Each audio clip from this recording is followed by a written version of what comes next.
Our students, welcome back to another video. So this one's going to be on color. This is going to be like the theory behind light and color or something like that, but I don't know what I'm going to name it, but it's going to be about coloring.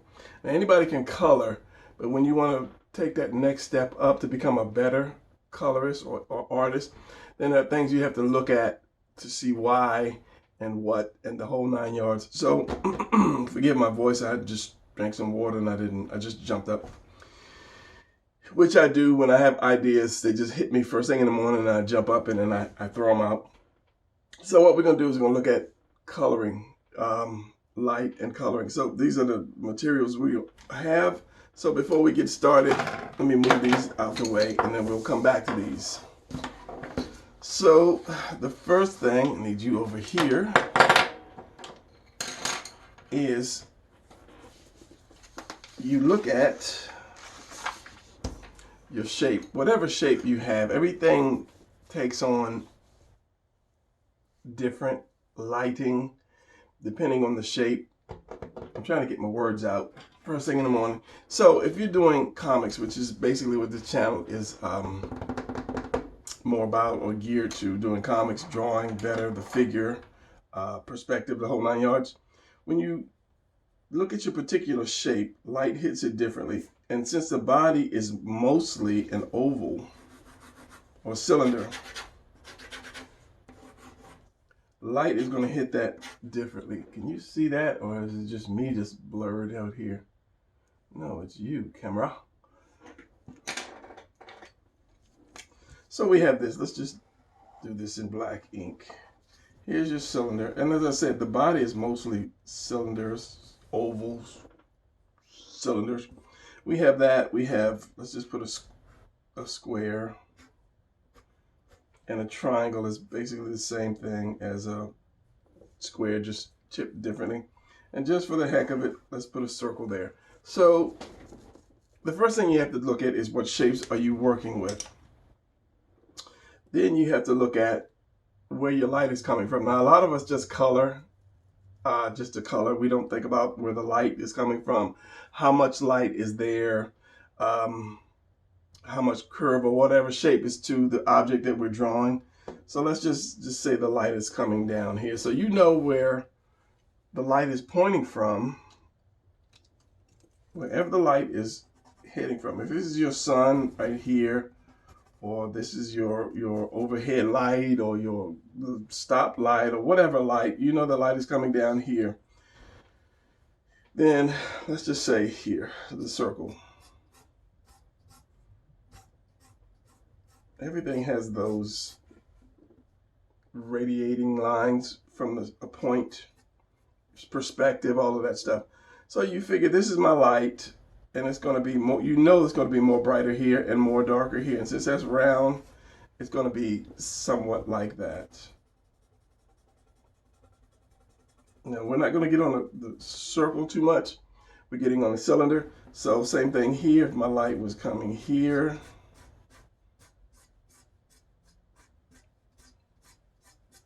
because of that shape, you know, light would not be hitting here too much. It would not really hit here. So this would be your darkest point. This would be your next point. And then you would have light, more light on here. Now, when you want to get really seriously detailed about it, this would be darker down here, fading up to light, and this would be darker down here, fading up to light, because the furthest part you are away from your light, the darker something's going to be. Or yeah, I was going to try to say that in the opposite way. So let's take the poor old cylinder, which is what we're going to work with today. So same thing, you're going to have light here and you're going to have more dark right here. Just figure where that light is going across that thing, and then you'll know where light and dark. And this is the simple part. We all should know this. But the one thing about the cylinder, to make it round, is you're going to need light or shadow on both sides to actually make it round. Now, going back to this is going to be your darkest part right here, and it's going to fade out as best you can to light. Yeah, I almost lost me there for a second.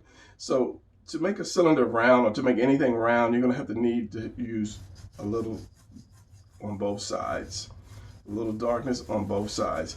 Unless that light is extremely bright, you are going to need to round off both sides. And this is what I have for that. If you see this, hopefully you can, I'm trying to get the, you'll see a dark side here and a dark side there. This is more darker here than it is there because the light above me is above me. So, but that's the secret to doing a cylinder, is to, both sides have to be dark going into light, because that's the highest point there. Whereas if the sun was really hitting right here, this would fade all the way to white right there. But you still have to have both sides a little darker because it would look flat if it didn't. Let me find that ruler, which I should have picked up. Here it is. If you look at this, the whole thing is just one solid piece of light. And let me turn my above light on so I can maybe get some better light on the situation. So let's try this. Hopefully it'll come up, but you can definitely see this dark, and you see just a bit of shadow on that side. So remember that when we start drawing. So if, let's just say we have this dark on this side and light on this side. So you basically, your light is coming from this high point right here. Now, if I had like a bump on here, and let's just say a bump on here, a little mountain. So if this was flat, if this was laying flat like this, then it would have a little bump right there added to that. So not only would, again, like the circle, you'd have your dark part and your round part. Dark part and round part. I don't believe you just said that. It's still early in the morning. You have your dark and your light, and this would stay the same. It's still coming up here unless you threw some shadow coming from that, which you would, because it's kind of like a mountain.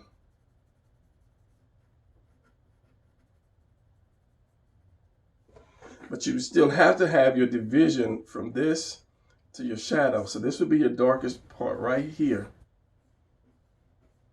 so that people will know that that is kind of a bump on that thing. And the same thing if you had what is the opposite, like a dent or indentation. Thank you, Brian. Let's just say an oval indentation on this. So it's sucked in. You won't be able to see it here, but if you saw through, it would be sucked in like this. Is that little indentation in the cylinder. It's going to be the opposite, because your light is hitting here. This part is going to be in shadow because it's dipped down. So it's going to be like this. And then if you're not good at fading out, don't worry about it, but just know it's going to be like that. This is going to be your lowest point, and your light is going to be hitting over there. This is where cross hatching comes in.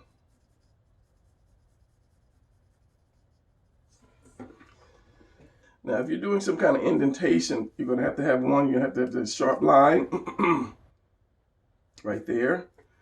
And then you're going to have to remember the shape. Well, you're going to have to really know the shape of that indentation shape. You can't just go flat or across. It's got to be showing the actual shape in shadow.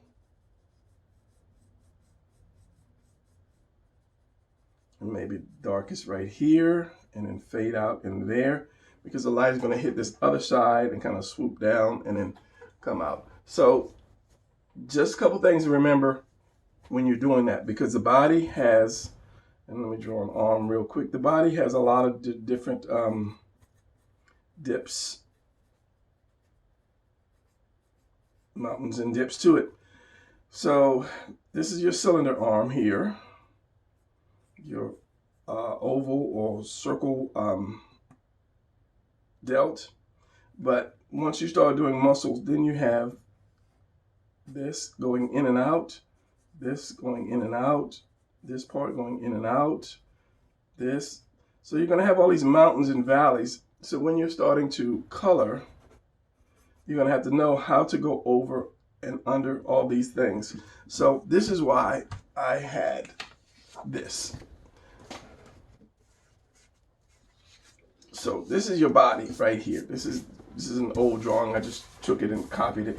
Get this out of the way. And like shading, just like we shaded the cylinder, if you look at this, these are just cylinders. This is why I try to tell people to break body down into shapes. These are just cylinders. So if I shaded this, it's going to have to be the same way. Depending on where your light is coming from. Is the light overhead? Let's just say this is like some ninja. You know, is she in a warehouse with a bunch of lights over her head? Is she outside like on the beach and the sun or the moon is right there or right over here? So you have to determine that. So again, that's why I say you do something like this. You just do like lines.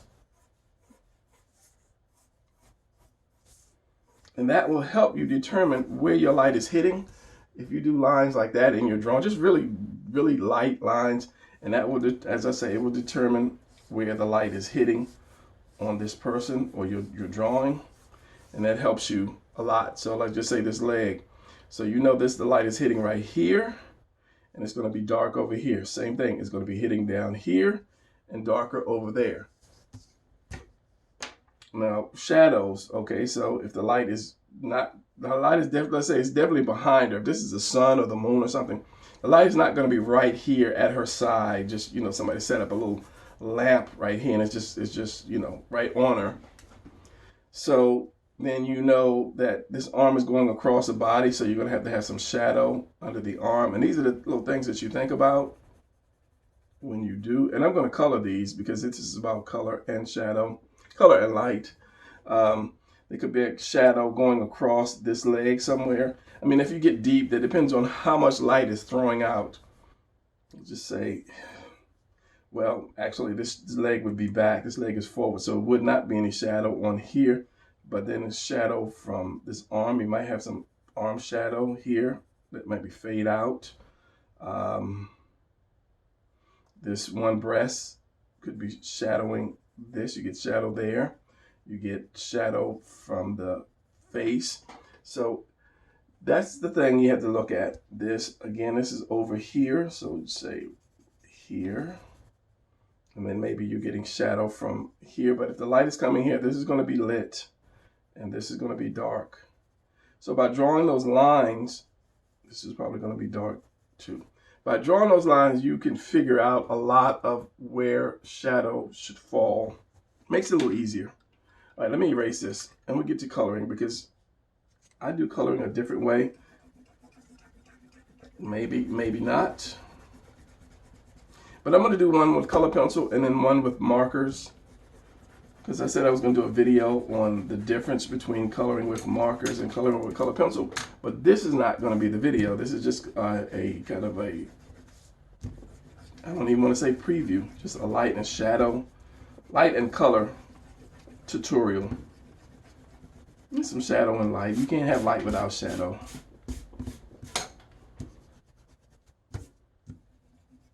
Unless you don't have an object being shown upon, then you can have light without shadow. All right, so we got that now. We got that theory that your cylinder has to be on both sides, depending on where your light is coming from. If your light is coming from behind here, you know, just kind of like, how would you draw that? Like this, light is coming from, and that's more of a down, but it's on the side of this. This is definitely going to be dark. That's going to be dark. Actually, all this is going to be dark. This is going to be the darkest, and it fades out going around. Depending on where the light hits. And cylinders are like the kind of like the hardest things to do because you've got all that round. These are simple. Squares is simple because it's just a flat surfaces. Circles are kind of simple too, but your cylinder is going to have both sides lit. You can't do this on a ball or a sphere, because it takes away from the light that's hitting it. So, okay, with that in mind, let us do this. Let's say, where's my light coming from? You want to put the light back? You want to put the light here, light down. Let's just say I put the light right here, above, coming down.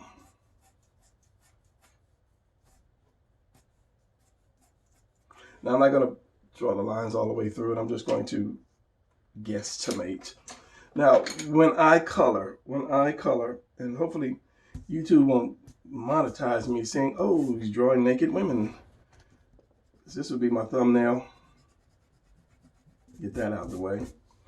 When I color, I usually do the whole thing first. One solid color. Like if you're doing skin or you're doing clothes or something, if the shirt is blue, the whole shirt is going to be blue. Unless it's different colors. So let's just say this. I'm doing this.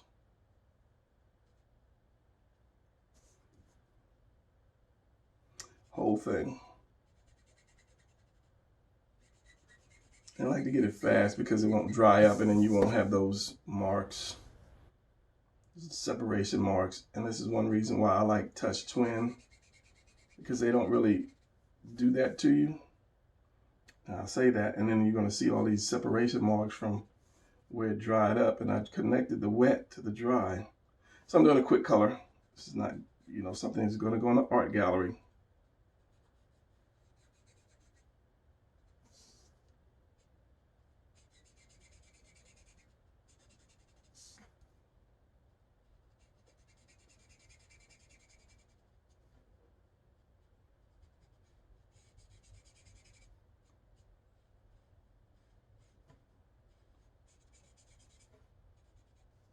And usually if I color, I'll just do one piece at a time. I'll let it dry and then come back with my other colors or parts of the color. But since this is going to be one whole color piece. Oh no. Is it drying up already? That is the bad thing about markers, that you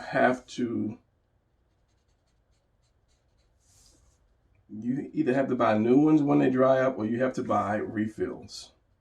So I would say if you're going to invest in something that you could refill. Yes, it's going to cost money for refills, but at least you know that your markers will keep going.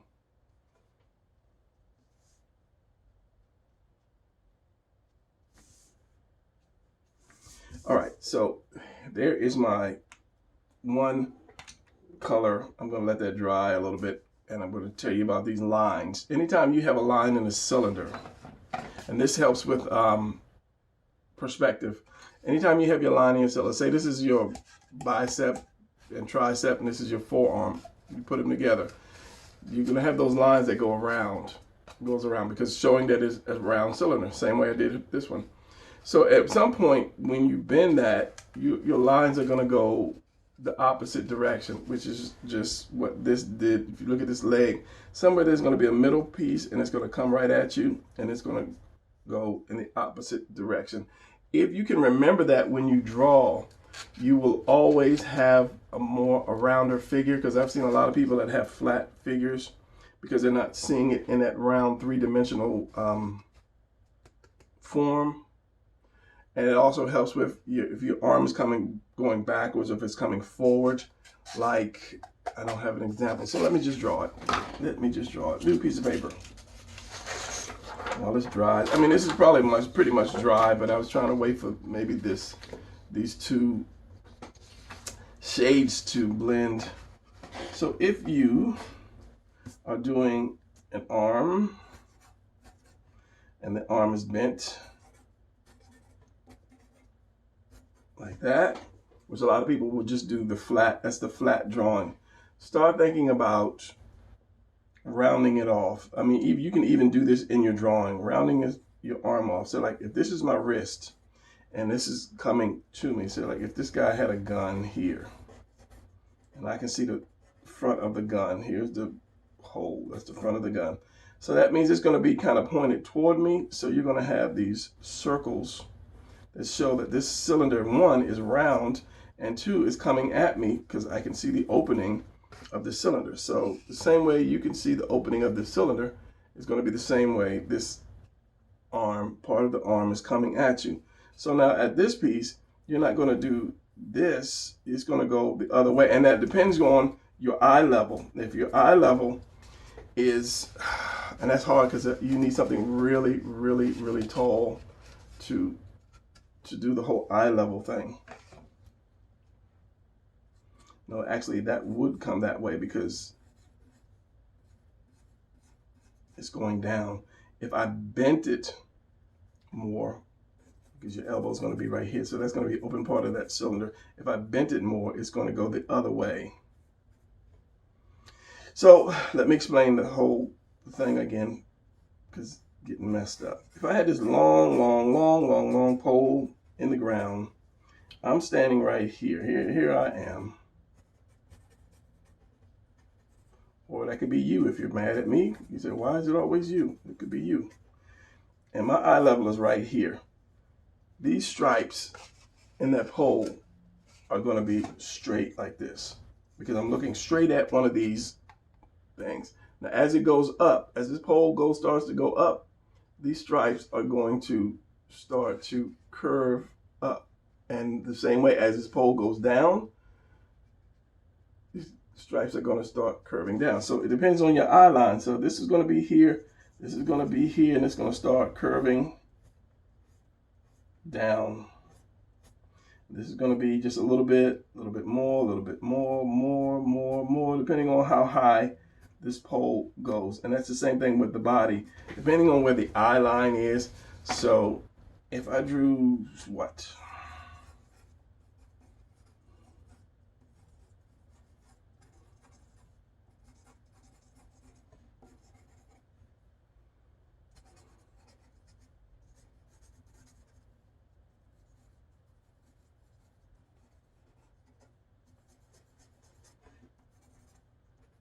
Some crazy position like that. It depends on where the eye line is. Where's your eye line? Well, like this one is going to go this way because it looks like my eye line, he's going to be over me. And this one is going to go up more. Whereas this one is going to go coming down. And this one is going to go, it's going back. And that's what I was trying to say with this arm. One has got bends and goes back. So you have your open cylinder right here. Trying to explain this as best I can the easiest way. And your open cylinder right here. So when that arm goes back, say like it's going back behind him, maybe he's got a knife or something. It's going to be round just like that. This one is going to be up. And this one's going to be open because you're going to be looking up. Same thing with the legs. So this is going to be coming down. This is bent. It's going to be going up. Just think of the opening to your cylinders.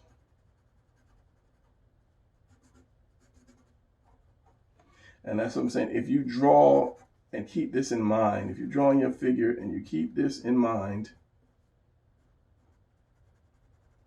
then your figures, your characters will be coming out more rounder and better.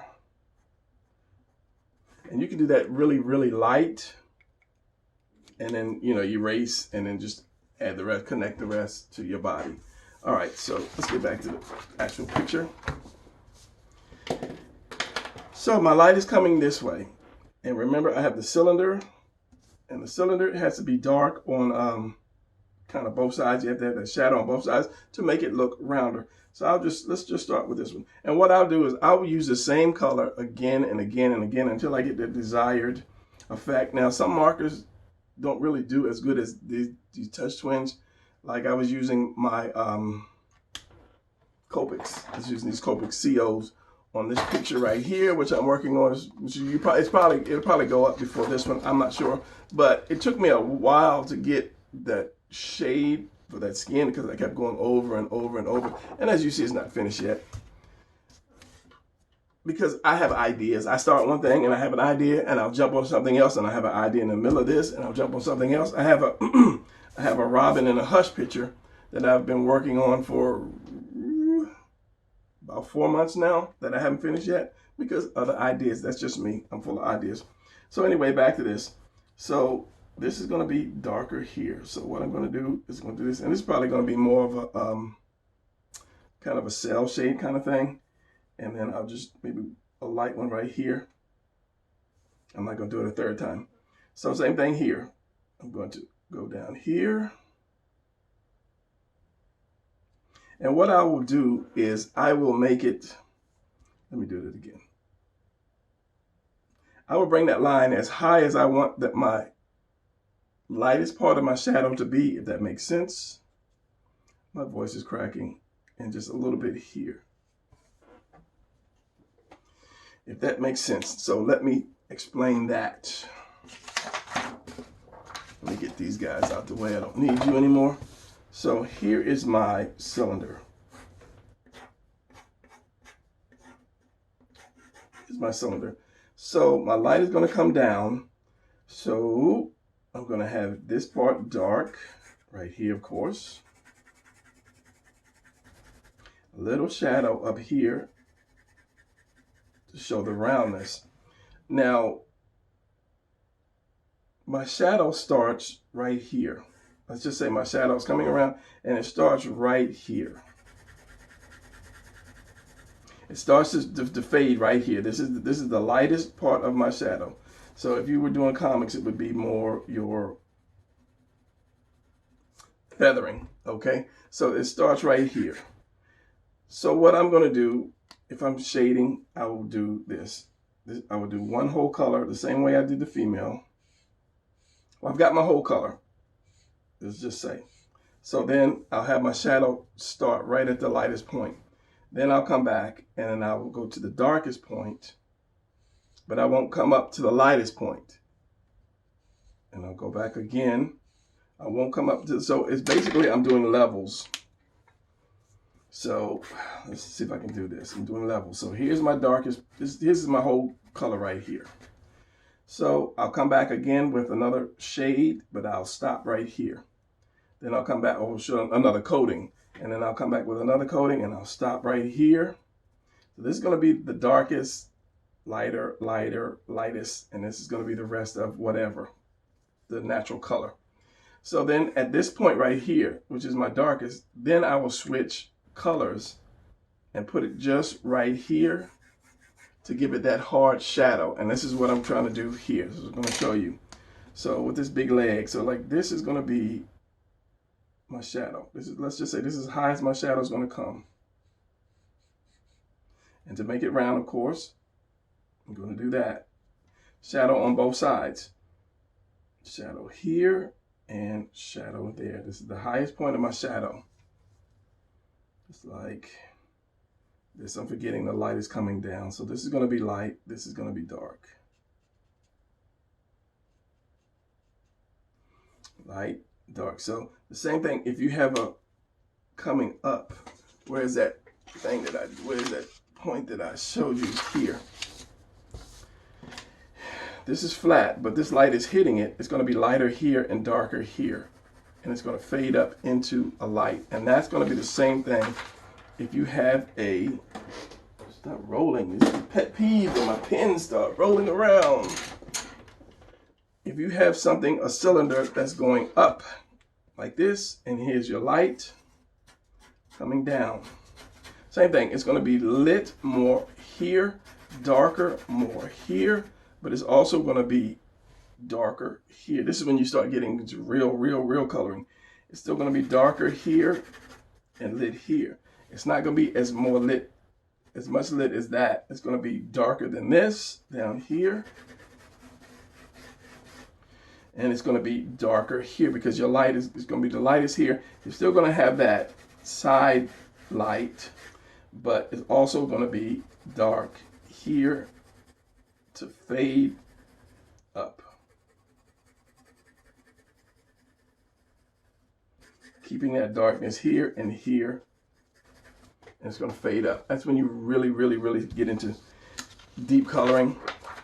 So it's going to be the same thing with this leg here. You're going to have your shadow here. You're going to have your shadow here to show that it is dark now. You probably get more shadow under here. So I'm going to bring that in more.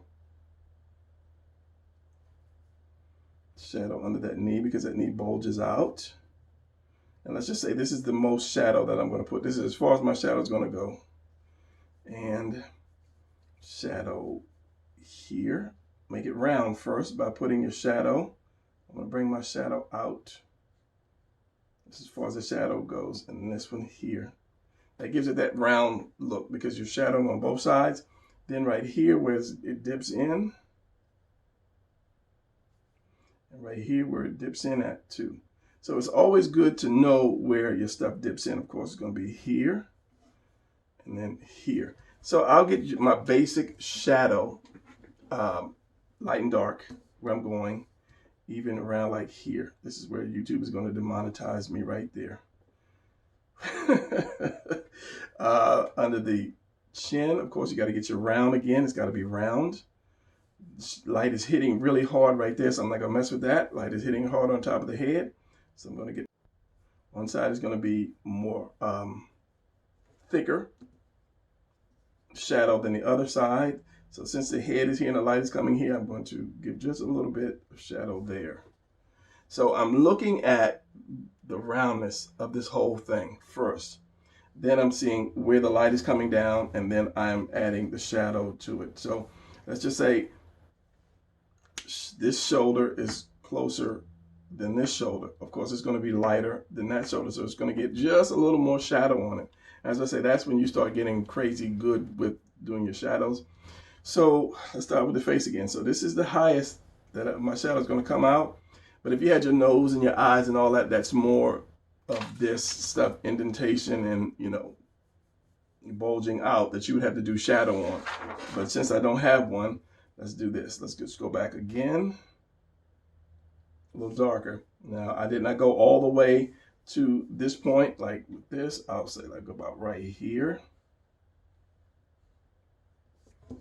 There's my lightest edge. This is my color. This is the base color that I'm going to stay with. Same thing here. I'm a little far on that one, but there's shadow right there. So here. And at the end of it, I can always go back and say, okay, I'm going to make this one whole side darker and this one whole side lighter just to add a little more depth to it. So this is my shadow. So I'm just going to add just a thin line right here and coming up under this knee. And there's some parts I might be forgetting about because I'm trying to explain. This heel is hitting, the light is hitting the other side of that heel, but it's not hitting right here. So basically what I'm using the same color, and a lot of markers, as I say, they don't flow like these do. They just kind of like just blend in. So when I come back with this, again, I will go even closer like this. My steps of light or darkness, as I would call it. So this one I'm going to do with color pencil, just without the lines. So stay with me on that one. Okay, so I don't remember what I did and what I didn't do. So I'm just going to add this. As I said, this is going to get darker down here and maybe a little bit more down there. The bottom, which I haven't really been doing yet, I'll say about right here. This in here. My indentations around here. On the side of the arm.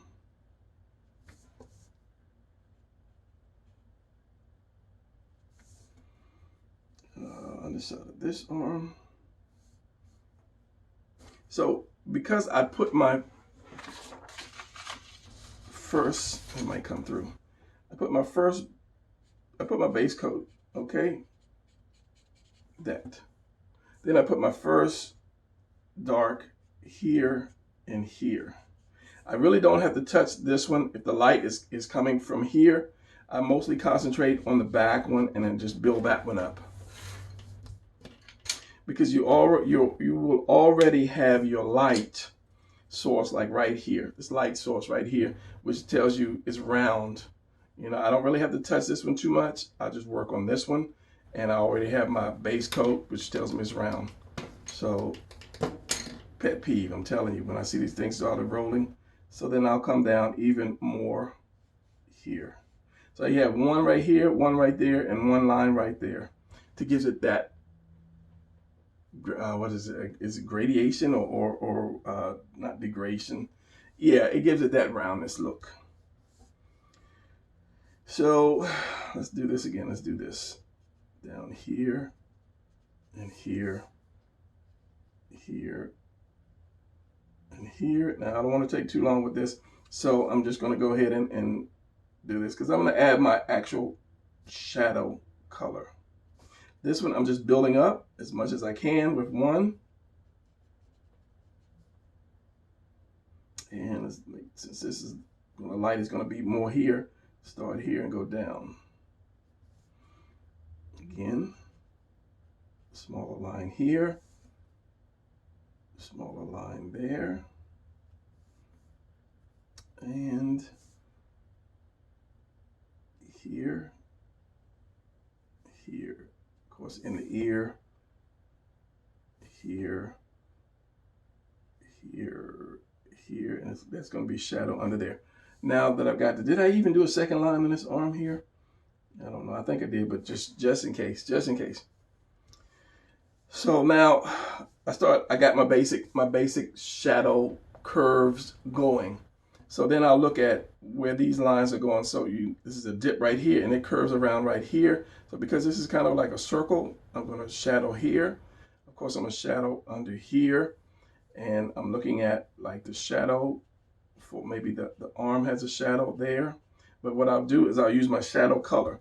So this, if these were abs, I would shadow under the abs a little bit like that, because they're sucking in like that to give them that more shape to it. Same thing here. It's going to come in and out.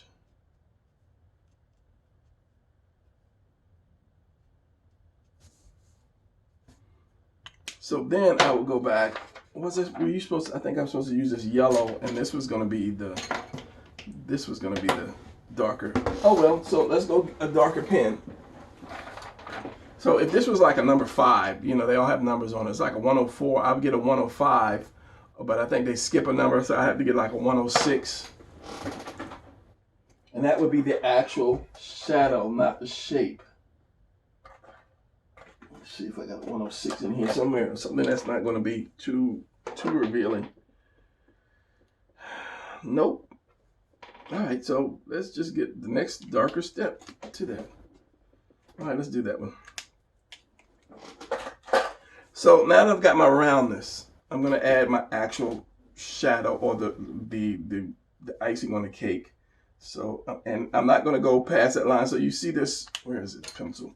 You see I have this one right here, one right here, and one right here. These are 3 shades, if you can see that. Okay, I've got one shade here, one, or should I say tone, one here, one tone there, and one tone right there. So I've got my 3 tones. See if I can erase that without taking my color off. So now I'll come back with something just a little darker, and then I will cement in my serious shadow colors.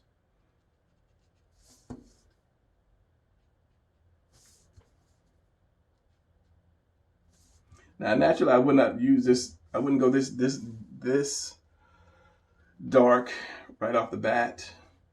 But if I had to, what I would do is I would go back with my color, and I would hit the edge of that to try to blend that in while it's still wet. So it wouldn't be such a hard line unless you were trying to do your cell type shading. So again, I would go here. And these, like I said, these are my hard shadows. Here's my arm and under here, and maybe just a little bit here. Then, as I said, I would go back. And this is just the way I do it. I mean, maybe other people do it the same way, but nobody's really saying to you. So I'm showing you how I do. Then, like maybe right here, under the ankle, maybe on the side of the foot. And I could go all the way down if I choose to, but I'm just being like picky right now. And then go back and touch it up with my other color to kind of blend it. Here as well. Losing my voice. And if need be, I don't have to use a dark. I can still go back with the same color, like under the knee, under the chin. And it'll get, the more I put on it, the darker it'll get. As I say, some markers won't do that, but these will. And then if I have to do like a really hard shadow here, or a, we call it rim light, where there's a light where you have color, but there's a light. Give me something else. You have your color here.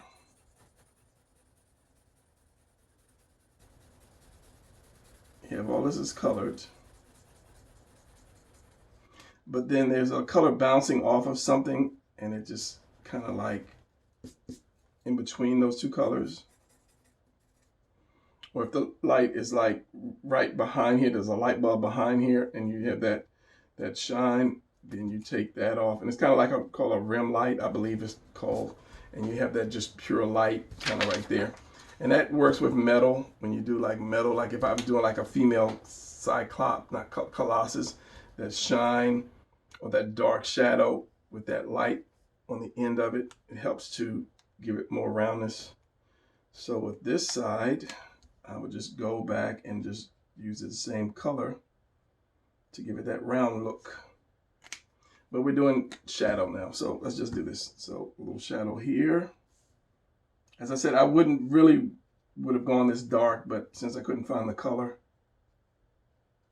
that I wanted, since I've messed up on the colors by picking the colors. And this will make it jump out more. I know people use the word pop. It makes it pop. I don't know. I just don't like that. The pop makes it pop. That's just me. And then here, and I'll leave that rim light again because I don't want this to blend in with this. So I will do this like that.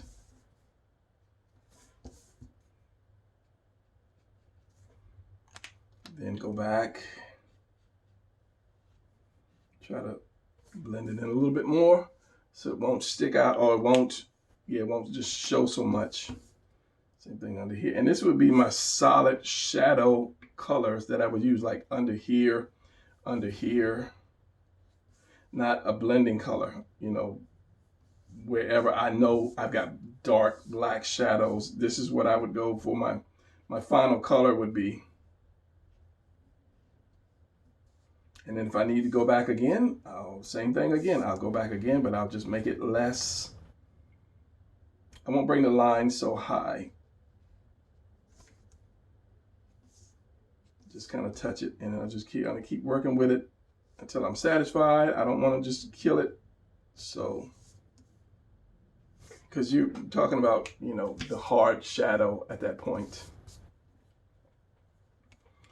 Now that I have that, and that would be the same thing with this little, if this was a lightsaber, let me get a different color, which I should have in the first place. Again, basic color. It's dark.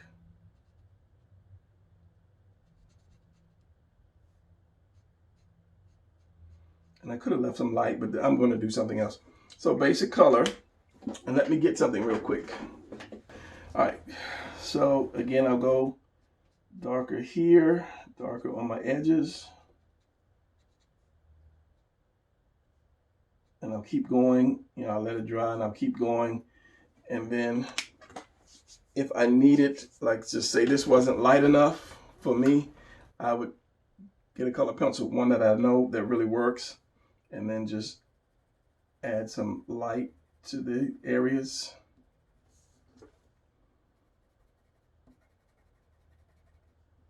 Not going over the black. Now that's the difference between a color pencil and a marker. You can run over the black and it will just make it blacker, but if you take a color pencil and draw over your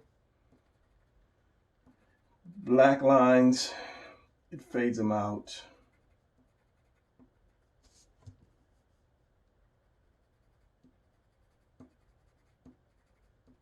Now I wouldn't go crazy because then she'll start to look like what are those? What was that comic book? I used to love that comic book. Metal Men or something like that. Metal something. Was it Metal Men?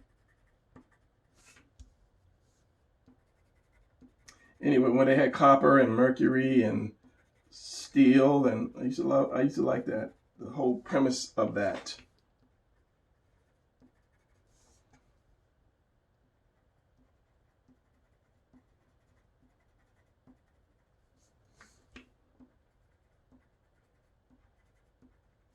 So if something is too dark, you can take your white and lighten it out like this. This here, I would want this to be white as a finger. Especially if it's metal. Then I would keep getting darker, or take a color pencil and darken that as well. So the theory of color. So let me do this in color pencil, and I'm going to probably do it fast, or in a fast motion, so that you guys won't have to worry about time wise. So first thing I'm gonna do is I'm gonna color the whole thing in a, no, I chose these two pencils. These are Colortech pencils. I used Colortech when I was young. I love these things, and they're really, really hard to find. You'd have to actually go to a Colortech website. I guess it's colortex, maybe .com. These things, I don't think they're really cheap, but everybody wants to use Prismacolor, and Prismacolor to me is too chalky. It's not pencil-y. So anyway, Colortech. Let me do this fast motion.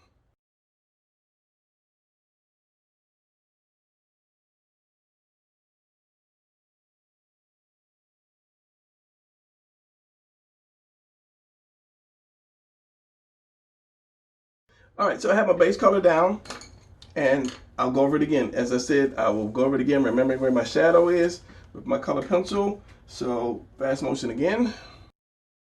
All right, I got ahead of myself. I'm gonna make this round. So I'm going to do my light on my shadow on both sides to make it rounder. Now we can go back to fast motion. All right, no, I'm going to do my shading. I'm doing all my shading and add the roundness as I'm going. Yeah, makes it a little easier with color pencil anyway, because you have more control over it. So again, third time, fast motion.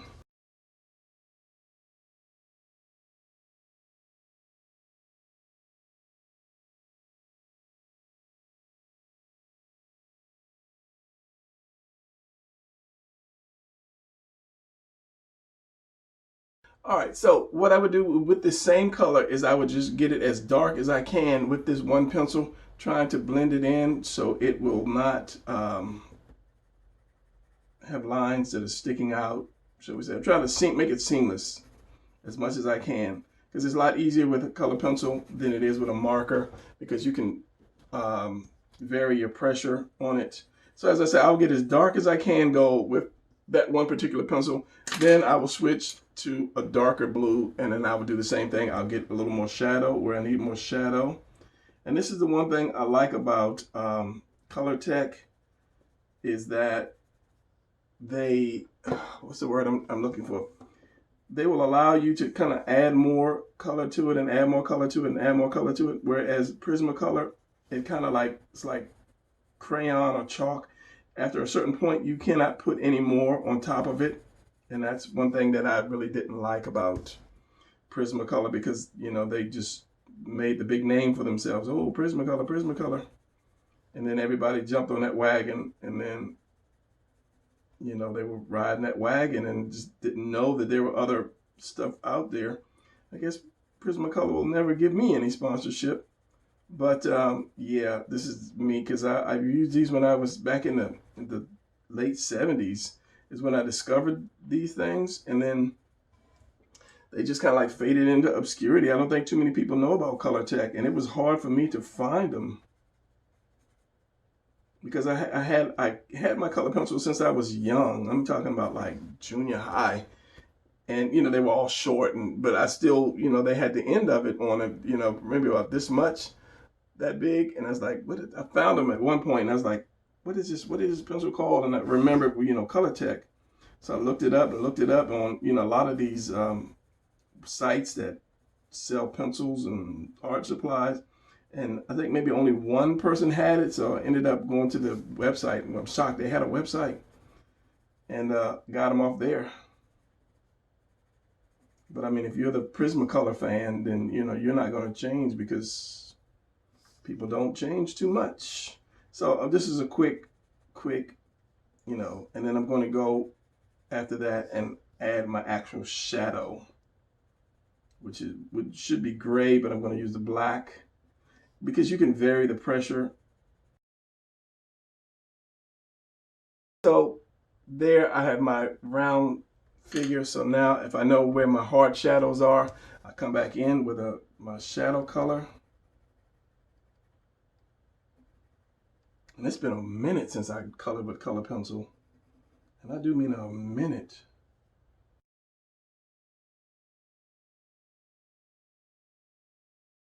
Something like this, I usually don't bring it all the way to the edge. A lot of places I won't, like on the face, I didn't take it to the edge, all the way to the edge. Like this, I'll take it to the edge because it's like really dark here.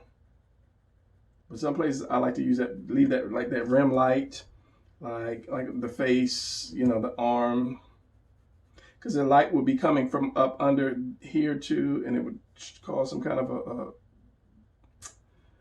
is it a rim light? It would cause a little light to flow on that arm, and then that shadow.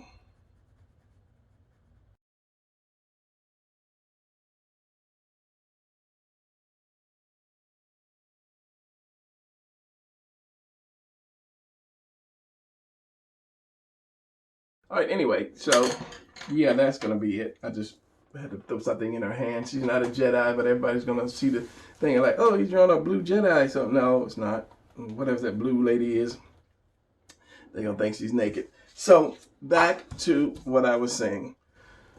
Get your base color. Use your same pencil or marker and go over it and over it and over it until you get that roundness, that feel to it. Unless you're trying to do cell shading. Yeah. Then you come back with your darker color or your shadow color, and then put your hard shadows in. And I could come back, if there's like really, really hard shadow, get a black and come back and just do that. If this happened to be black, I would show you on here, just, you know, to make it even darker down there. And that's if you are using if you're doing a picture that you're just trying to get super good detail on, and not saying, oh no, I can't, this is only a magic you know, not a magic marker, marker coloring. But I mean, if you're trying to get, you know, that super detail, then you can come back with that color pencil. Start getting your fading, your fade in and out. Because what I've learned is if you put color pencil over top of a marker color, it really blends well. There's a great feel to it. And I thought I was about to end this, but I'm still going, as you see.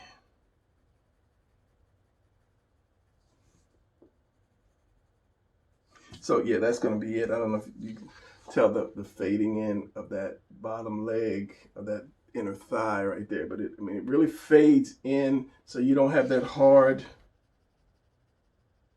hard line, unless you're trying to go for, as I say, your cell shading technique. See, I've got stuff to do also, and I'm still playing with this because I love art, man. I love this. To me, when I get going, you know, I'll be here all day. I haven't eaten yet. Done anything yet. Except art. So yeah, I'm going to stop playing with this, and I'm going to talk to you guys later in the next video. So yeah, that's going to be it. I'm going to get my school bell sound. I'm going to stop being lazy and look for my school bell sound so I can say hit the school bell, and that'll tell me and you that class is dismissed. So I will see you guys. Let me throw some color pencils up here so that they won't demonetize me thinking that I just put some naked women up on drawing some naked women and trying to, yeah, so I guess maybe that'll do for, you know, a good screenshot because I know they're going to get me. So anyway, I'll see you guys in the next video.